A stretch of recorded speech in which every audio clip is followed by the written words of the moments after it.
കുഞ്ഞിനെ താലോലിക്കാൻ ആഗ്രഹിക്കാത്ത മാതാപിതാക്കൾ ഉണ്ടാവില്ല എന്ന് പറയുന്നതാണ് സത്യം. കുഞ്ഞുങ്ങൾ ദൈവത്തിന്റെ വരദാനമാണെന്ന് പറയാറുണ്ട്. ഓരോരുത്തരും ആ കുഞ്ഞുങ്ങൾക്ക് വേണ്ടി കാത്തിരിക്കുകയാണ് ചെയ്യാറുള്ളത്. ഒരു കുഞ്ഞിനെ നഷ്ടപ്പെടുമ്പോൾ അത് ഒരമ്മയെ സംബന്ധിച്ചിടത്തോളം എത്രത്തോളം വേദന ഉണർത്തുന്നതാണെന്ന് പറഞ്ഞറിയിക്കാൻ സാധിക്കില്ല. അമ്മയ്ക്ക് മാത്രമല്ല, അച്ഛന്മാർക്കും അങ്ങനെ തന്നെയാണ്. അത്തരത്തിൽ കുഞ്ഞിനെ വളർത്തുവാനും താലോലിക്കുവാനുമുള്ള ഒരു ഭാഗ്യമുണ്ടാവണമേ എന്ന് ഈശ്വരനോട് മനസ്സുരുകി പ്രാർത്ഥിച്ചിരുന്നവരായിരുന്നു ആലപ്പുഴ മാവേലിക്കര സ്വദേശികളായ രതീഷും സൗമ്യയും. ഒരിക്കൽ ഗർഭിണിയായതിനു ശേഷം സൗമ്യയ്ക്ക് ആ കുഞ്ഞിനെ നഷ്ടപ്പെടുകയാണ് ചെയ്തത്. കാത്തിരിപ്പിനും കണ്ണുനീരിനും ഒടുവിൽ ദൈവം അവരെ അനുഗ്രഹിച്ചതോ വളരെ വ്യത്യസ്തമായ ഒരു അനുഗ്രഹം നൽകി. ഒറ്റ പ്രസവത്തിൽ 4 മക്കളെ കൊടുക്കുകയായിരുന്നു ചെയ്തത്.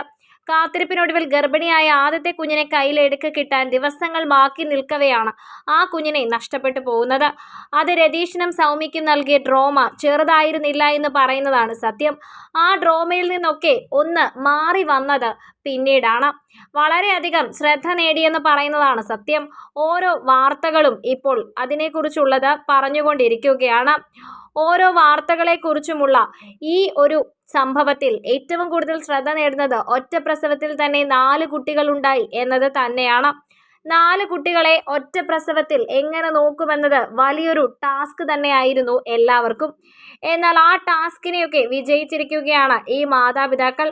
അതും വലിയ സന്തോഷത്തോടെ തന്നെയായിരുന്നു ഈ ഒരു കുഞ്ഞുങ്ങളെ ഇവർ ഏറ്റെടുത്തിരുന്നത്. 4 പെൺകുട്ടികളാണ്. 4 പേരും ഇപ്പോൾ 2ാം ക്ലാസ്സിൽ പഠിക്കുകയാണ്. ഒറ്റ പ്രസവത്തിൽ തന്നെ ഇങ്ങനെ ഒരു സന്തോഷം ലഭിച്ചതിൻ്റെ വല്ലാത്തൊരു ആനന്ദവും ഓരോരുത്തർക്കുമുണ്ട്. 4 കുട്ടികളുണ്ട് എന്നറിഞ്ഞ സമയം തന്നെ അതീവ ശ്രദ്ധയോടെയായിരുന്നു ഗർഭകാലം മുൻപോട്ട് പോയിരുന്നത്. കാരണം കുഞ്ഞുങ്ങളെ നോക്കേണ്ടത് വളരെ അത്യാവശ്യമാണല്ലോ. പിന്നീട് എല്ലാവരും ചോദിക്കാൻ തുടങ്ങി 4 കുട്ടികളെ, അതും ഒരേ പ്രായമുള്ള 4 കുട്ടികളെ എങ്ങനെ നോക്കുമെന്ന്. എന്നാൽ കുഞ്ഞുങ്ങളെ നോക്കുന്നതൊന്നും ഒരു ജോലിയല്ല എന്നും അതൊരു സന്തോഷം മാത്രമായിരുന്നുവെന്നുമാണ് ഈ മാതാപിതാക്കൾ അങ്ങനെ ചോദിച്ചവർക്കെല്ലാം മറുപടി നൽകിയത്.